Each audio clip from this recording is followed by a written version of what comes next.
Yeah, hello, Dr. Aditya. Am I audible, Arjun? Yes, you are. Can you turn on the camera? Yeah, hi. Yeah. Hi. Okay. We'll start. Okay. So are we done when all people have come? I think we have Aditya? some number of people. Okay, okay, So I'll give you the floor. Just a second. Yes. no problem. Okay, we'll start. Can you turn on your camera? Yeah, that's it's showing cannot start video. I don't know. Fail to start video camera. Please select another video camera. So let me just try why Sure. it is coming like this. Sure. I think there is some challenge, maybe. Dr. Aditya, sorry, but I think let's, it Fine. is. Not an issue. I think we can take it up without having our videos also. It's just a session anyway. So at least you're able to share your screen, right, for the presentation? Yes, yes, yes, Okay. certainly. Fine. Okay, fine. So we'll start. Ladies and gentlemen, good afternoon. I welcome you all to the third workshop we are organizing from DERBI's Health Hub on regulatory pathways and regulations. Through the Health Hub platform of the DERBI Foundation, we hope to close the knowledge gap in medicine and research to foster innovations. Today's workshop is about understanding the ethical committee. This is obtaining approvals as an independent body of experts who review the ethical aspects of proposed research or clinical trials.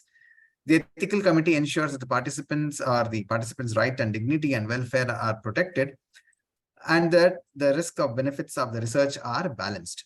Ethical committee clearance is not a legal requirement, but is a moral obligation for researchers and clinicians who want to conduct ethical and responsible research. So without ethical committee clearance, the research may be invalid or harmful for the participants or the society. So to help us understand more about the ethical committee clearance and how to navigate these critical aspects of medical landscape effectively, we have invited a distinguished speaker with extensive experience in this expertise field. Pleased to welcome Sudhir Patel, founder and director of Quinary Clinical Research Private Limited. He has over 20 years of experience in clinical research, regulatory affairs, quality assurance, and project management. He has obtained ethical committee clearance for over 100 clinical trials across various therapeutic areas and in phases. So as an active member of South Chapter of the Indian Society for or of Clinical Research, and holds post of the secretary at Human Ethics Committee Association, an initiative to set up common platform for all ethical committees in India to learn, interact, and to communicate. So during the course, if you have any kind of a questions, please feel free to drop at the comment section or on the chat boxes. And with this, I open the floor to Sudhir for taking over and letting us know what exactly is ethical committee on its concerns. Over to you, Sudhir. Okay, thank you very much, Dr. Aditya. And today, excuse me for my, I'm not able to share my video. Usually, that's not which I personally, the like it. But due to technical challenges, system is not allow me to, switch on the video. So pardon me for that. Hope my screen is visible and my voice is audible, Dr. Aditya. Yes, that seems to be perfect. Yes. Okay. Yeah. Fine. So friends, today, as Dr. Aditya has mentioned, the ethics committee. So ethics committee is one of the important stakeholders in the cycle of clinical research. And ethics committee clearance is essential for all kind of research. So it is very important for all of us to know that what that ethics committee is, what are the rules and regulation related to the ethics committee, which impacts to the researcher while doing the research, do's and don't from the researcher perspective. So all these elements are important for all of us to know.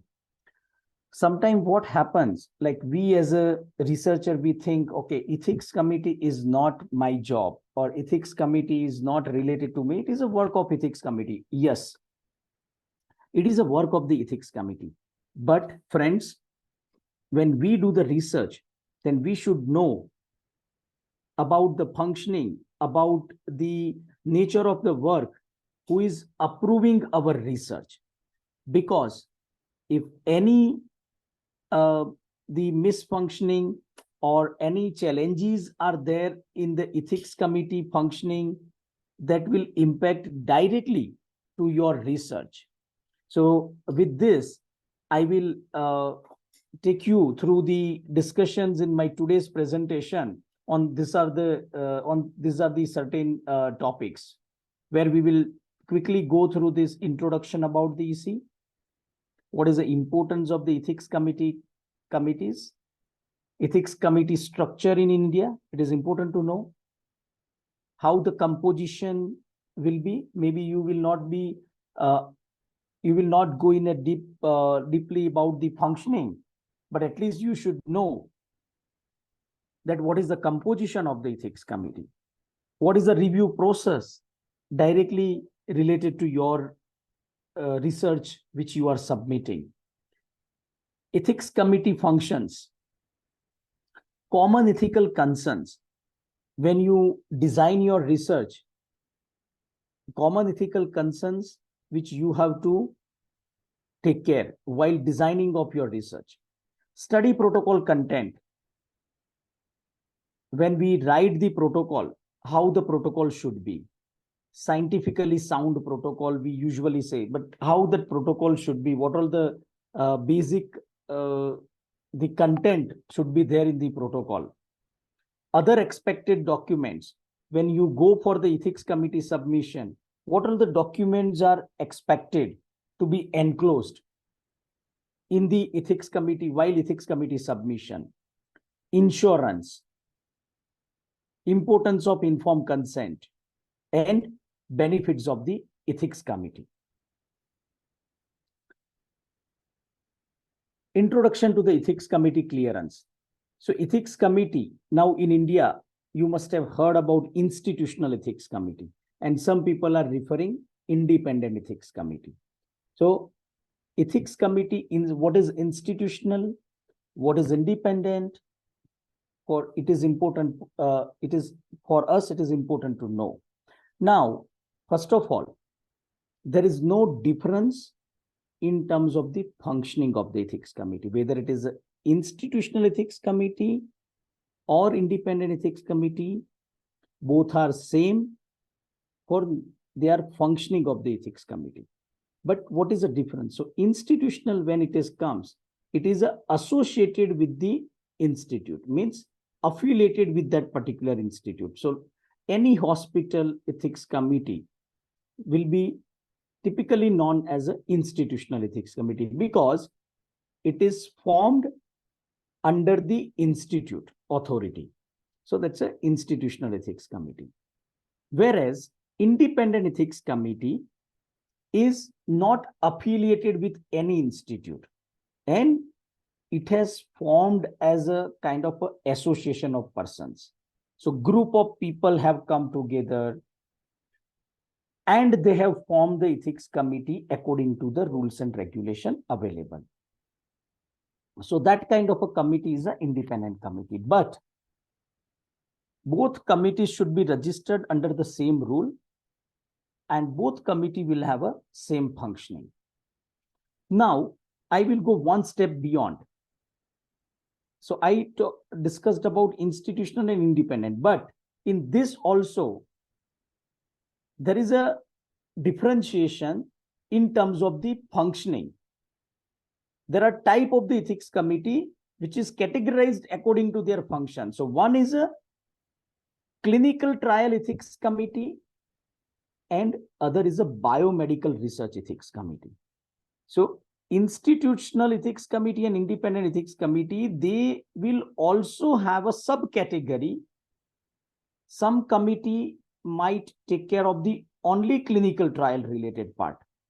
So when I say clinical trials, mean that the trials which is typically drug clinical trials and the trials which falls under the DCGI, Drug Controller General of India. So the trial which falls under the DCGI purview, they will have get the approval from the committee which is CDSCO related, that DCGI ethics committee.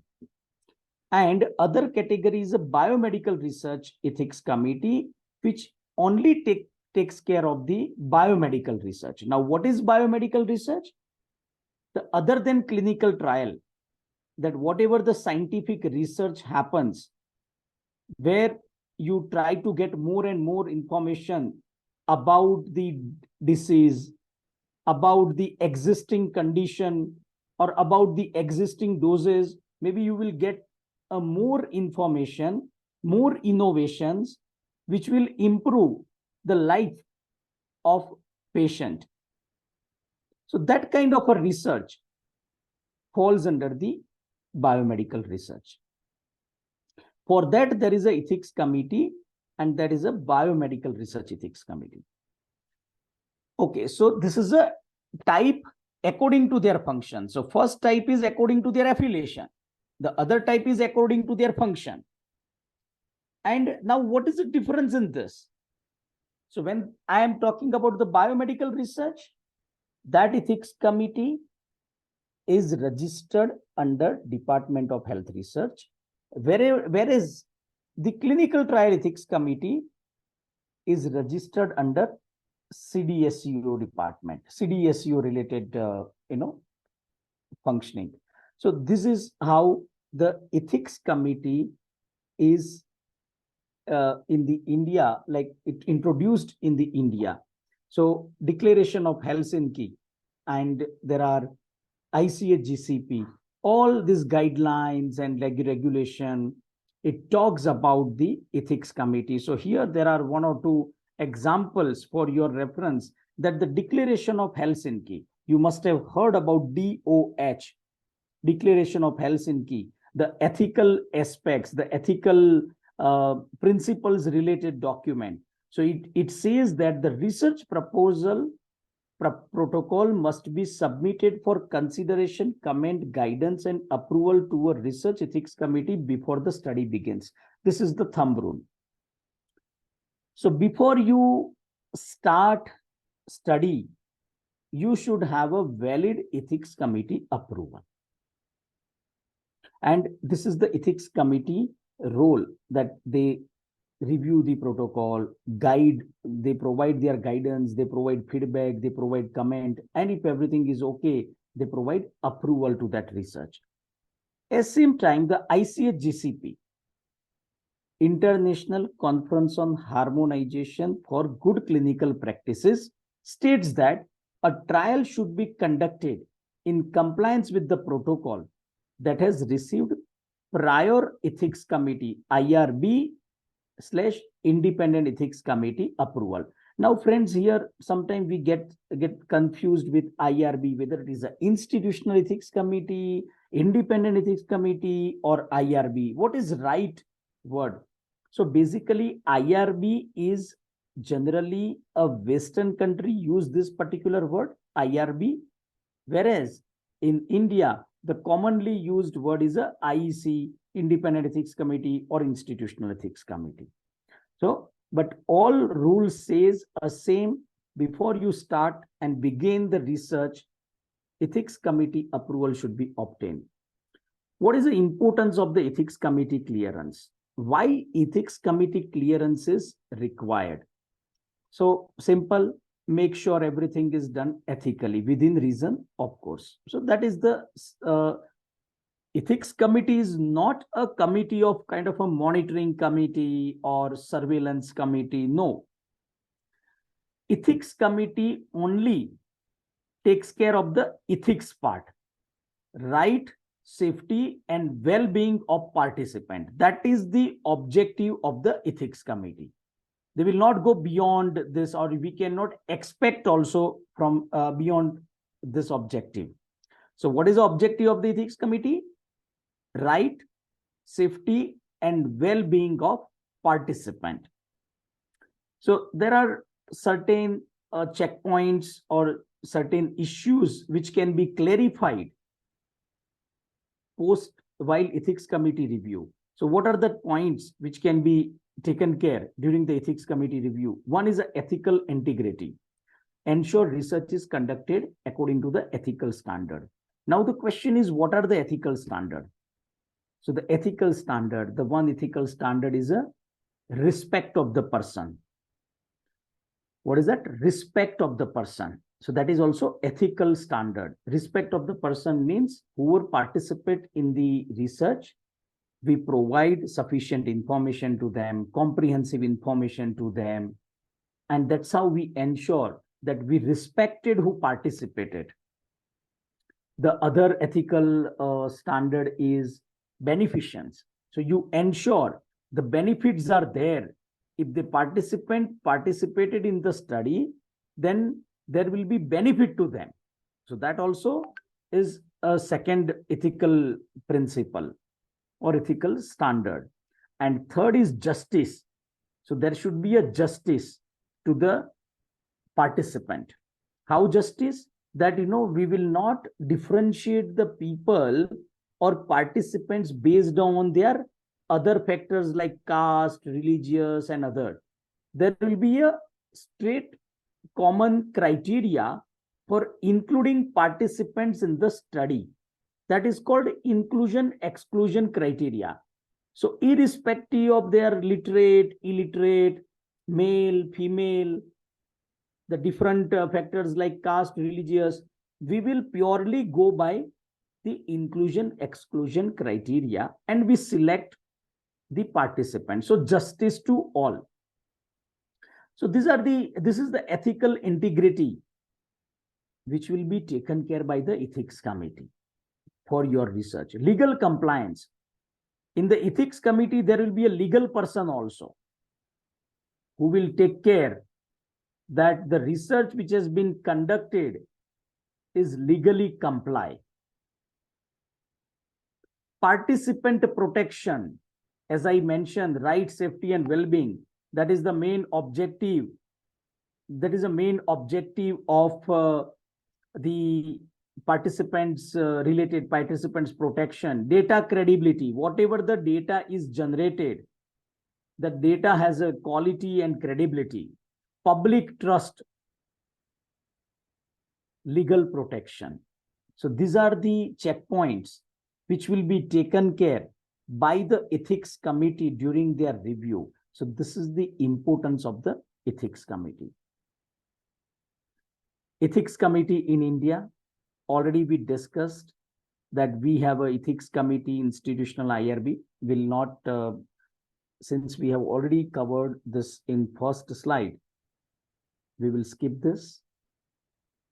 Coming to the composition of the ethics committee.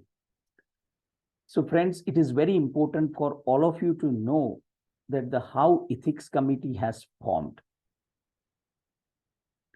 There are different ethics committee members with different portfolio.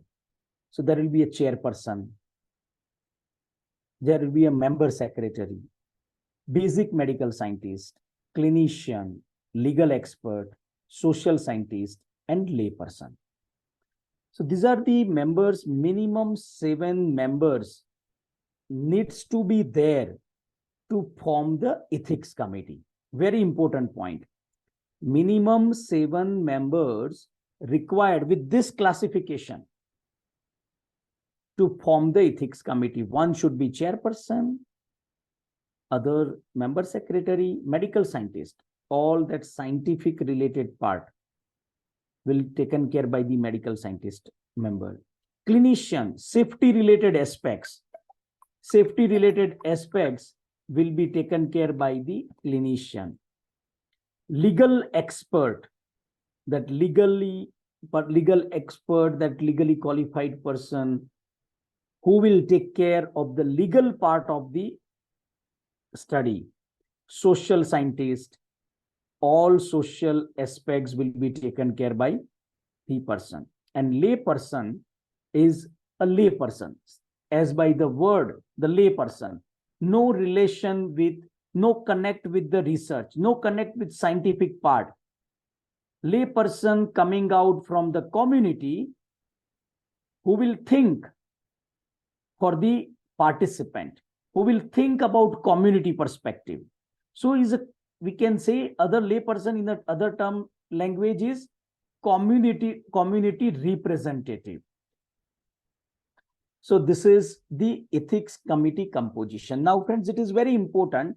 Now, when your research is submitted to the ethics committee, and when your research is under review, then when you are presenting, so you as a researcher, you as an investigator should ensure that the research is reviewed by this panel. So if there are any, let's say, take example, medical scientist is not there. Medical scientist is not there in the ethics committee discussion in the forum. Then there is a challenge. That means, what is the challenge? The quorum is not completed.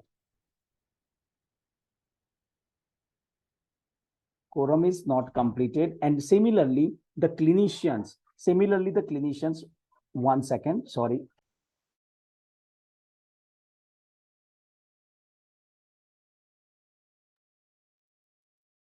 Am I audible now, Dr. Aditya? Yes, you are. Okay, sorry. Yeah, sorry for disturbance. Now, so what I was talking about is a quorum is not completed. Now, when quorum is not completed, any one of the member is not available during the research, then your research review is incomplete. Your approval letter is incomplete, cannot be considered the valid ethics committee approval letter.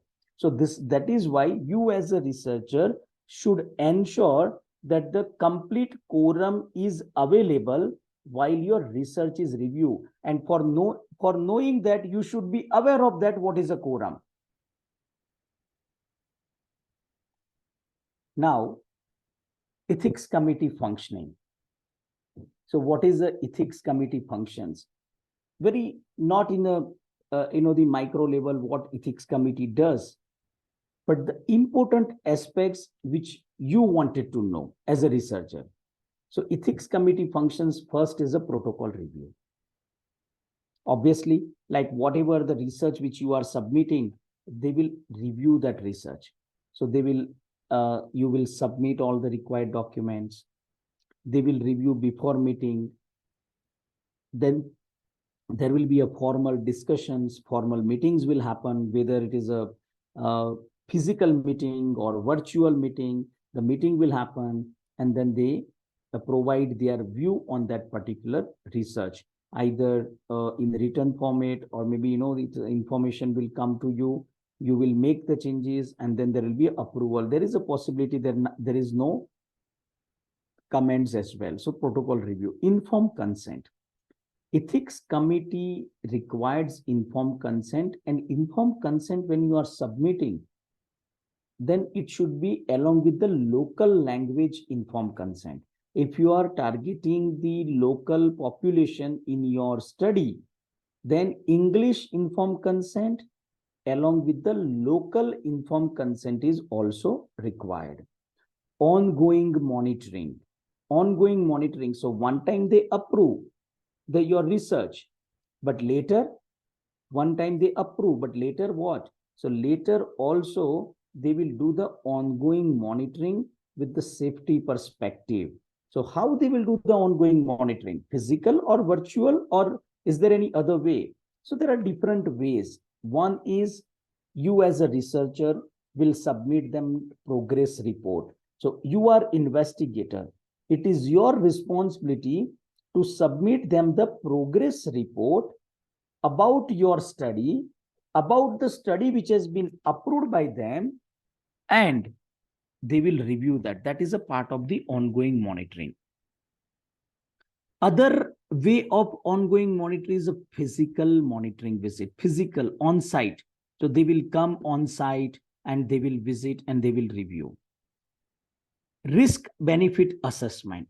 One of the important factor and responsibility of the ethics committee is a risk benefit assessment.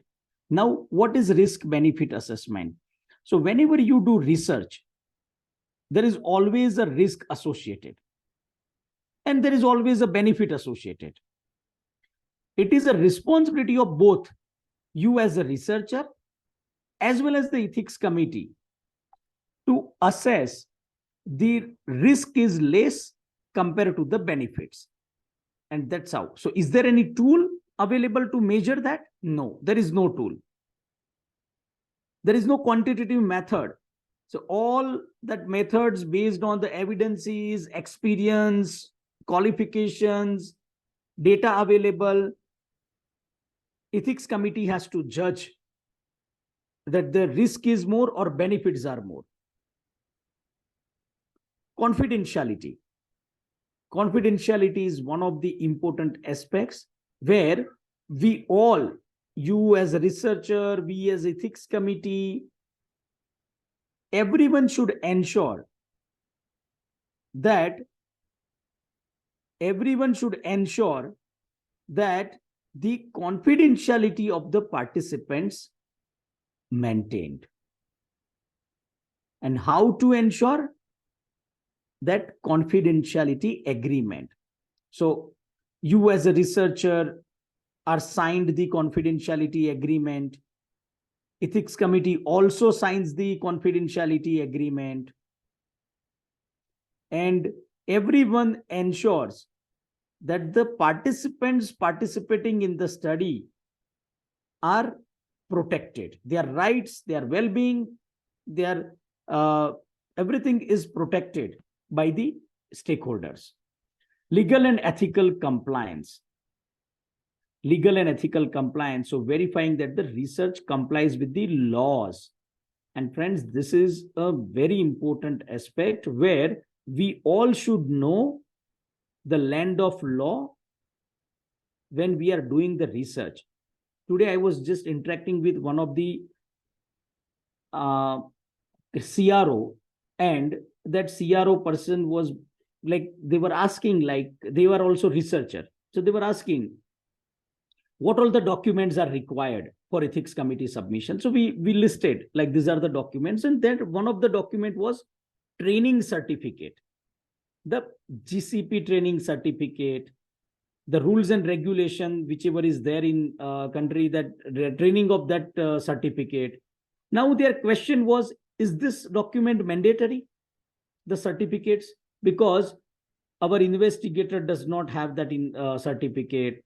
Our team does not have the certificate. See, we are doing a research, but we are not trained.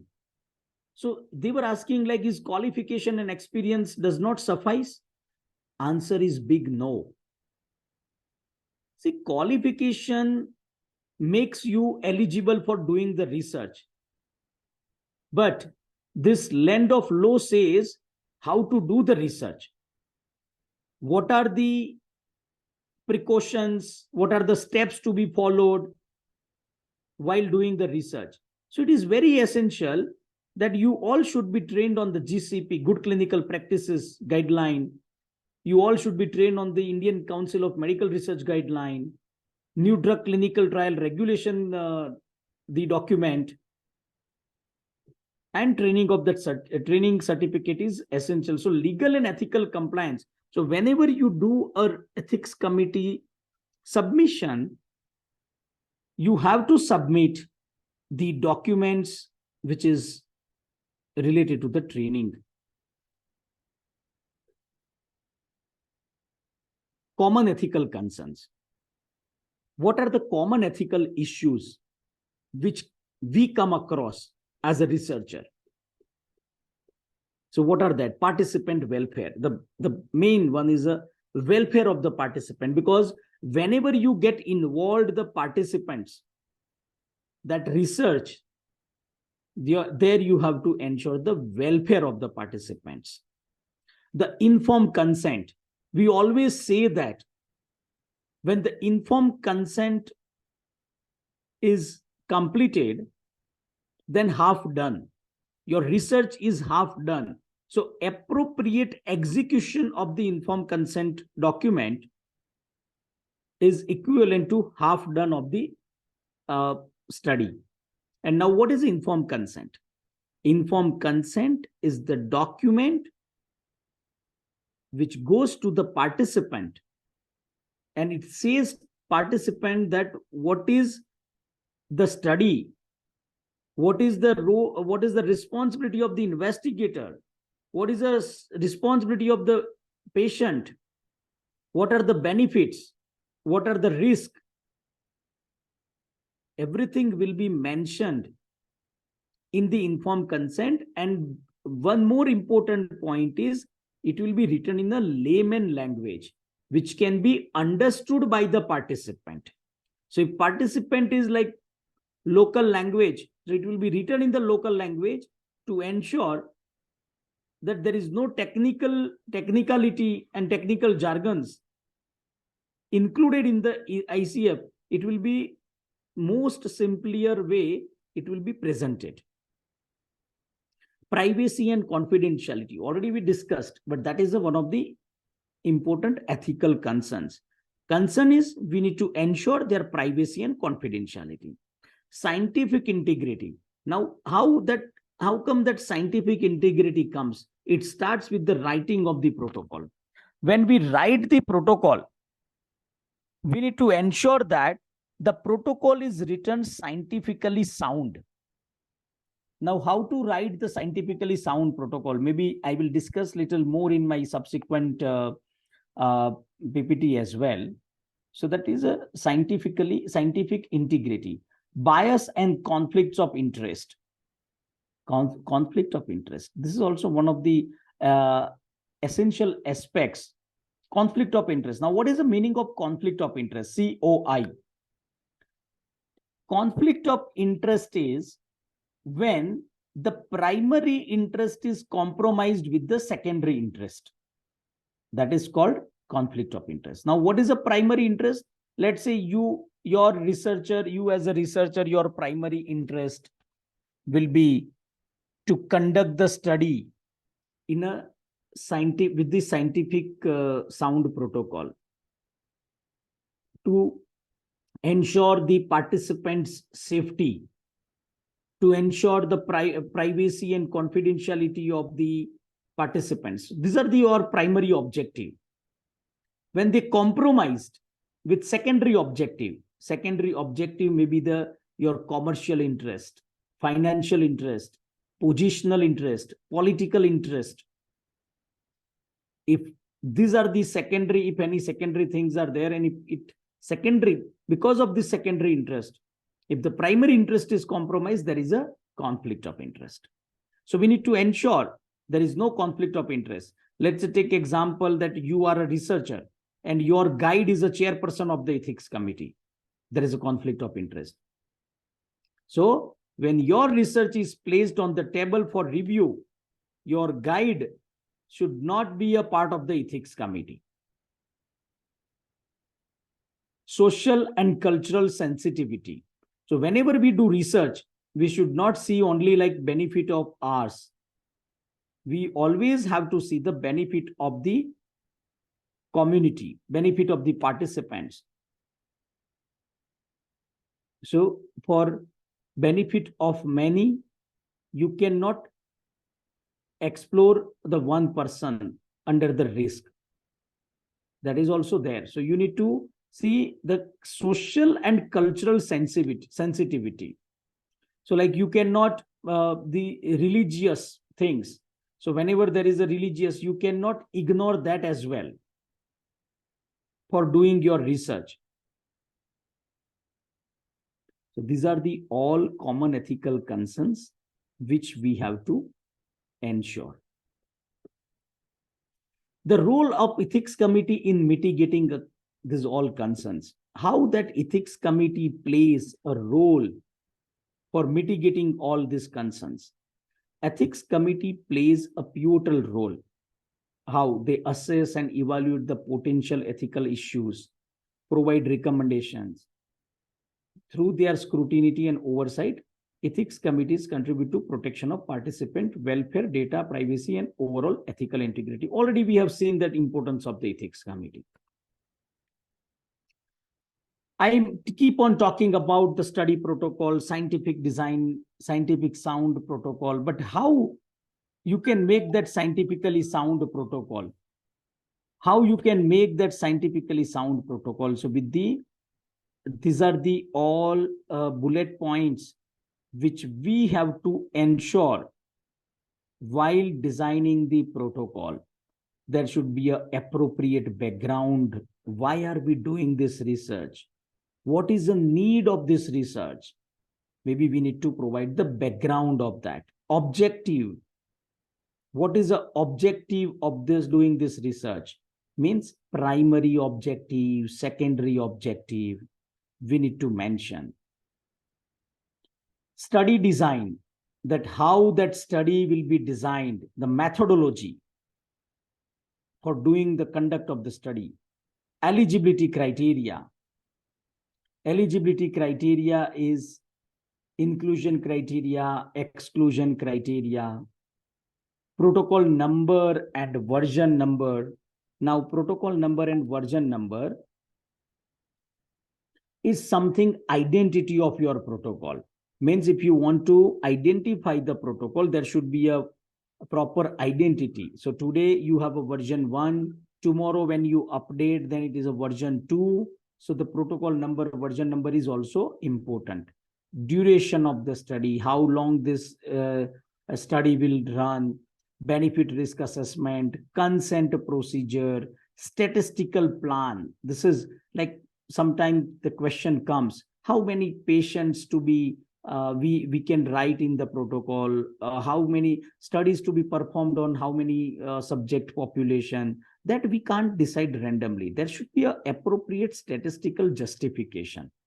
Study monitoring plan, protocol signature page, undertaking by the investigator, privacy and confidentiality statement, proposed compensation, plan for publication, ethical consideration, and data collection methods. So these are the bullet points which you as a researcher have to ensure while designing of the protocol. And under each, you can elaborate the content. Along with the protocol, what are other expected documents? So the case report form, sometimes it called as a questionnaire or patient diary, accrual method. Accrual method is nothing but, how you are going to enroll the patient, how you are going to enroll the subjects. So all this, methods you may have to write, either OPD visit or IPD visit or just a data collection study. You are just collecting a retrospective data or just collecting the prospect or collecting the prospective data. But all method has to be submitted to the ethics committee and gets the approval. Investigator brochure. What is the investigator brochure? Investigator brochure is nothing but, it is a document where all that investigational product related information will be there. In other language, if we say it is a literature, if it is a medical device, then medical device related information should be there. GCP training certificate, undertaking of the investigators. Now, what is the undertaking of investigators? Undertaking of investigator is a declaration of the investigator. Means I, as an investigator, will perform the trial according to the rules and regulation, according to the study protocol, and we do not have any financial obligations while doing the trial. So this kind of, this is just one or two examples, but this way, there should be a declaration given by the investigators, principal investigator and co-investigator. Regulatory permission. So whenever we do the regulatory studies, we need to obtain the regulatory permissions. MOU in case of studies involving collaboration with other institutions. Clinical trial agreement. So these are the all documents needs to be submitted along with the study protocol and the informed consent document to the ethics committee while submission. So you as a researcher should know that what all the documents are expected to be submitted to get the ethics committee clearance. Now, informed consent. We just touch upon that, what is the informed consent. But now this says that what is the importance of the informed consent? What is the significance of informed consent? Everyone knows that the consent has to be taken. The question is why that consent has to be taken. So ethical foundation, informed consent is the ethical cornerstone of research, ensuring that participants' autonomy. So this is where the autonomy is respected. And one of the ethical standard which I have told, that the respect of person, how to ensure that the respect of person is taken care. So it is through the informed consent document. Protection. It protects the participants from harm. How? That by providing the sufficient information about the study, by providing the sufficient information on the risk and benefits, providing sufficient information on the adverse event, serious adverse event, it protects the participants. It ensures that participants takes the appropriate decision for getting enrolled into the study. So it protects also. Transparency. Transparency between the investigator and the participant. So there is no question. If you are taking consent, there is no question that there is a influence. So transparency you are achieving through informed consent document. And it is a legal requirement. So in many countries, including in India, obtaining informed consent, valid informed consent is a legal requirement. So friends, it is a legal requirement, not like study specific requirement to have the consent. Before you start the study, first step is a informed consent form. Now, informed consent there should be there is a two part. One is a patient information sheet, which is called as a PIS, patient information sheet, and the other is a IC, informed consent. So through patient information sheet, you can provide a sufficient information to them.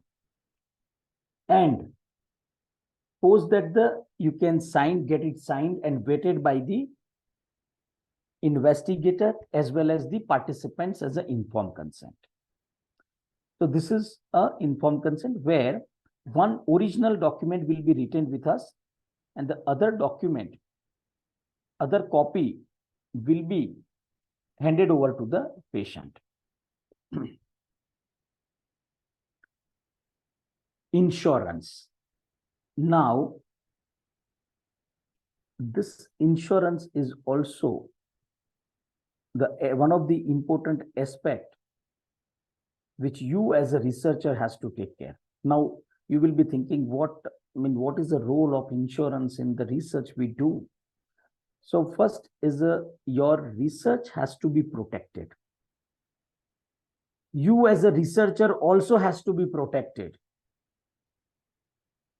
Also, the participants, those who are getting enrolled into the research, they also has to be protected. And that's why the insurance is there. If there is a clinical trial, straight away, if there is a sponsored clinical trial, the insurance responsibility is a sponsor. So sponsor will take care the complete insurance part. So in case of any injuries are there, related injuries are there in the study, they will ensure that this all harms related to the studies are ensured. The other insurance is the institutional insurance. Now, you are researcher doing the research under the institute. So then it is institute becomes the sponsor. And in that case, institute should have the insurance, valid insurance. And the third aspect is you as an individual researcher do the research. There is no affiliation with the institute, no affiliation with any sponsor, then you become a sponsor in that case, and then it is your liability to have a valid insurance for doing the research. Now, primarily the insurance required where the participants, where the patient interventions are there, patient or subject interventions are there. In that kind of a studies, insurance is required. So I have given a 3 aspect. First of all, it is a responsibility of the sponsor to have a valid insurance. Sponsored clinical trial, sponsor will take care.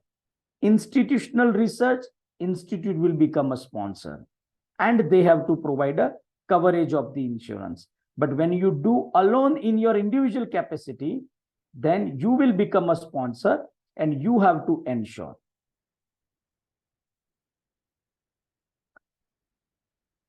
Benefits of the ethics committee. We have seen that importance of the ethics committee. Now, this slide will talk about the benefits of the ethics committee. So benefits are credibility. Friends, this is very quite often we see that many researchers, they come to us for getting the ethics committee clearance. And for getting the ethics committee clearance, one of the primary reason, especially the academia like you, the primary reason will be to publish the research in the journal. So the publishing house always requires the ethics committee approval. So it is a credibility up to your research. Legal compliance, repeatedly we have mentioned, it is a legal requirement basically. Third is the ethical responsibility, because your research has to be reviewed by the committee which ensures the ethical aspects. So ethical responsibility, quality research, whatever you do is as per the rules and regulations. So there is a quality research. Public trust, always when there is a approval from the ethics committee, it gives a setup a different level of trust, because it has undergone the one registered committee which has a various experts who has reviewed this protocol, who has reviewed this research, and then give a green signal. So public trust is there. Risk mitigation, maybe you as a researcher have designed the protocol, but you may miss something. So ethics committee will come, then they will share your responsibility and mitigate the risk. Scientific validity, global acceptance, publication opportunities already we discussed. Funding attraction, when your research is approved by the ethics committee, it attracts the funding as well, because the ethics committee is a registered authority, and registered authority has approved your protocol with the objective. So it gives a separate, different kind of a confidence among the stakeholders, among the funding organizations. So these are the all benefits of the ethics committee. Friends, so this was all about the ethics committee clearance. So we discussed what is ethics committee. We discussed about the ethics committee functioning, ethics committee composition, how that ethics committee forms. What are the ethical concerns which we have to ensure while designing of the research? How that documents to be designed, to be written, like protocol, informed consent, and what are the minimum documents to be enclosed in the research while submitting to the ethics committee. Insurance, importance of the insurance, type of the ethics committees, importance of the informed consent. All these points we have discussed in detail. Now, one point which it has not been mentioned here, but I would like to mention, since we all are here, and especially the researcher, that your research has to be submitted to the CTRI. Irrespective of what research you are doing, whether it is a biomedical research or clinical trials or other data collection studies, but your research has to be submitted on CTRI. What is CTRI? Clinical Trial Registry of India. Now, previously only clinical trials supposed to be submitted, but now they have made it mandate. It's recommended, not a mandate, but recommended that all kind of a research has to be uploaded on CTRI and to get the appropriate, the valid CTRI number, because the CTRI number is essential for the ethics committee submission as well. So this point was not mentioned in my presentation, but I thought it is important for all of you to know about this.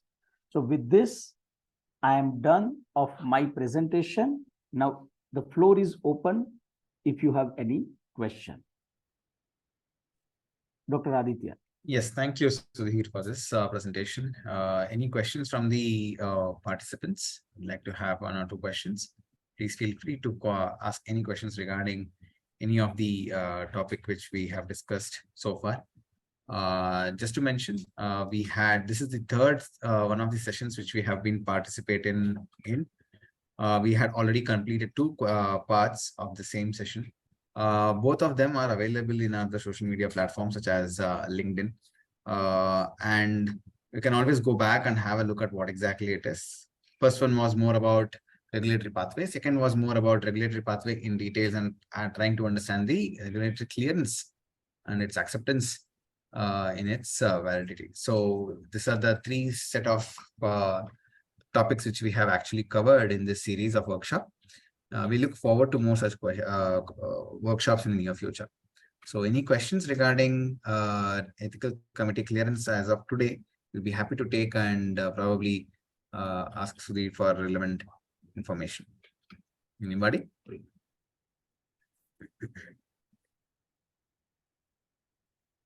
Hi, Yes. sir. Yeah. Sir, you mentioned in one of your slide that GCP training is mandatory. So can you little brief more about that? GCP training as a company, or what is the training, sir, you were mentioning? GCP training for the individual, those who are involved in the research. So investigator, co-investigator, study staff, everyone should be trained on the GCP. And not only the GCP, but we in India, when we are doing the research, there is a new drug clinical trial regulation. It is a rule. We should have a knowledge about that. We should be having a training on that. And also the guideline, National Ethical Guideline for Biomedical Research. People should be trained on that as well. Okay, sir. Thank you, sir. So this is certification also is mandatory by all the ethical committee team, is it? GCP training certificate. It is ethical team as well as the researcher. Everyone has to undergo this training, and they should have a certificate as well. Okay, sir. So my next question was by undertaking the investigator. So undertaking is only done by a principal and the co-investigator, or the entire team, sir? Only investigator. Okay, sir. So and the next thing is a regulatory permission. Can you little brief on that, sir? Regulatory permission. So regulatory permission is like, first of all, the ethics committee is a different and regulatory is a different. When I'm talking about the regulatory, then it is a Drug Controller General of India, DCGI. So DCGI is our regulatory. And whenever we do the regulated trial, then we have to get the clearance from it is a no objection certificate from the regulatory for doing the trial. So that is called the regulatory permission. And there is a process. There is a separate set of the documents to be submitted. Everything is mentioned under the new drug clinical trial regulation document. So this includes for drugs or also for medical devices, huh? Yes, medical device also. It falls under the Drug Controller General of India only. DCGI controls the drug as well as the medical device. So for medical device regulatory permission also you have to submit. There you have to follow the medical device rule 2017. Okay, okay, sir. Got it. So my last question is regarding the insurance, sir. So insurance, like for the like where we are only just collecting the samples, like venous blood samples or the finger prick, even then the insurance is required, sir.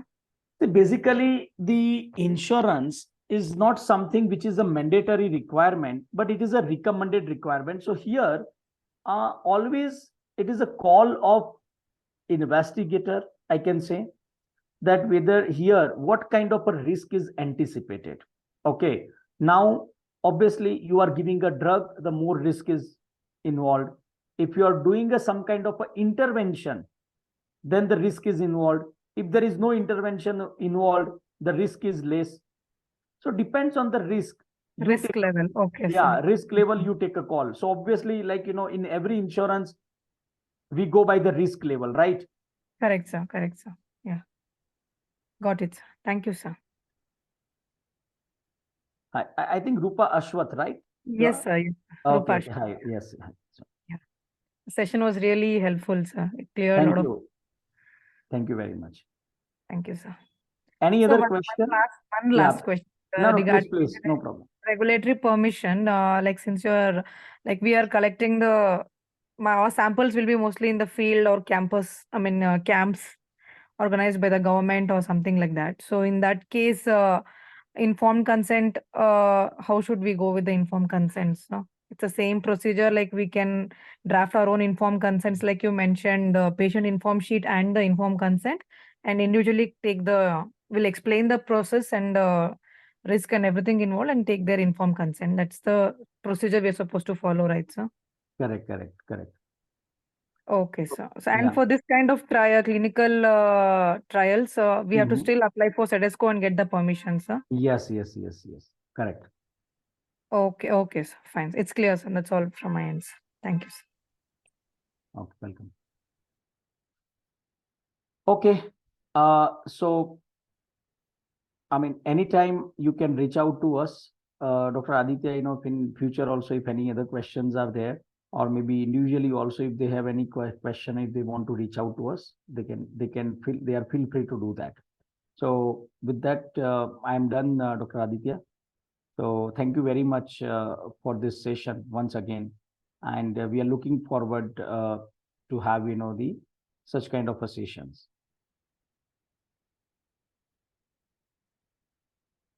Hello. Yes, sir. You're audible, sir. Yeah. Okay. So I think Dr. Aditya or maybe. Yes, sir. Request to do more of such kind of things. It's really helping us, this kind of workshops or sessions. Sure. So Yes. I think we'll conclude this session. Maybe Arjun, Sure. is it okay? Or I think Dr. Aditya is not able to maybe hear, or is he not there? I don't think he's there. I think we can conclude the session. Okay, okay. Thank you very much. Thanks to everyone for this. Thank you, sir. Okay.